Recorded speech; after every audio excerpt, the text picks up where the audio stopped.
تعلقي ننگرپارڪر जे ॻोठ हीरार ॾेथा में 10 ॾींहं अॻु मुबैना آپگھات ॼाणायल नौजवान चहनो वल्द ڀمرو मेघवाड़ जे मुबैना क़तल थी वञण जो इंकशाफ थियो आहे। जॾहिं त इन सिलसिले में नौजवान चहनो मेघवाड़ जे वारसन मक़ामी वॾेरे शफ़ी थेबे हैदर थेबे ऐं ॿियनि ते इल्ज़ाम मढ़ियो आहे त इन्हनि चहनो मेघवाड़ खे घुटा ॾेई मारे पोइ संदसि लाश खे टंगे ख़ुदकशी जो कूड़ो ड्रामो रचायो आहे। नंगरपारकर पुलिस बि असां खां पंहिंजी मर्ज़ी जा बयान वरिता आहिनि। असां सां वॾो ज़ुल्म कयो वियो आहे। वारसन मूजिबि नौजवान चहनो मेघवाड़ वॾेरे शफ़ी थेबे जे पंप ते मुंशी हो, जंहिंजो मथसि कर्ज़ हो। वाक़े वक़्तु हिन जे खीसे में पैसा ऐं ॿिया ज़रूरी कागज़ात वग़ैरह पियो हुआ, जेके पुलिस ऐं वॾेरा खणी ऐं खाई विया। तंहिं करे असां ग़रीबनि सां इंसाफ़ कयो वञे।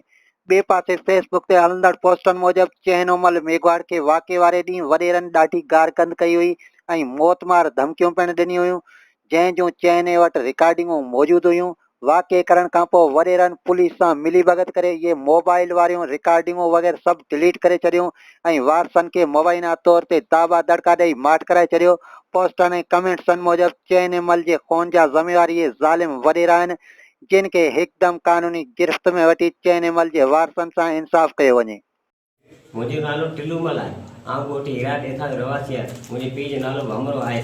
मुंहिंजो भाउ चहनो वॾेरे शफ़ी मोहम्मद जे पप ते रहंदो हो, उनजो कर्ज़ हो। मुंहिंजे भाउ खे हैदर, शफ़ी, सुबान, इनायतला ऐं पीराणो इन्हनि घुटो ॾेई मुंहिंजे भाउ खे फाई चाढ़े ऐं उते टंगियो वियो आहे। ऐं सुबुह जो ॿुधायो आहे त तुंहिंजो भाउ जेको मूंखे माण्हुनि ॿुधायो तुंहिंजो भाउ उते ॼार में टंगियो पियो आहे। उते जॾहिं पुलिस खे इतला कयो आहे तॾहिं पुलिस आई आहे ऐं मुंहिंजे भाउ जे खीसे में 20,000 रुपया ऐं जेके कागज़ात हुआ उहे पुलिस जे हवाले कया विया या वॾेरा पुलिस हवाले कया, वॾेरा ॿिया गॾिजी खाई विया ऐं उन खां पोइ असीं नंगर विया आहियूं त नंगर में मुंहिंजो कोई बयानबाज़ी न थी आहे।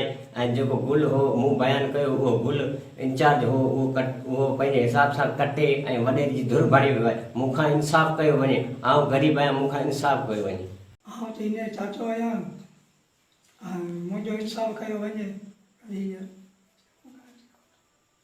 ऐं भरसराम मेघवाड़ पियो ॻाल्हायां, हीरार ॾेथा जो रहवासी आहे। असांखां ज़ुल्म कयो वियो आहे। हैदर ॾेथे जो मुंहिंजो भाउ जो क़त्ल कयो वियो आहे।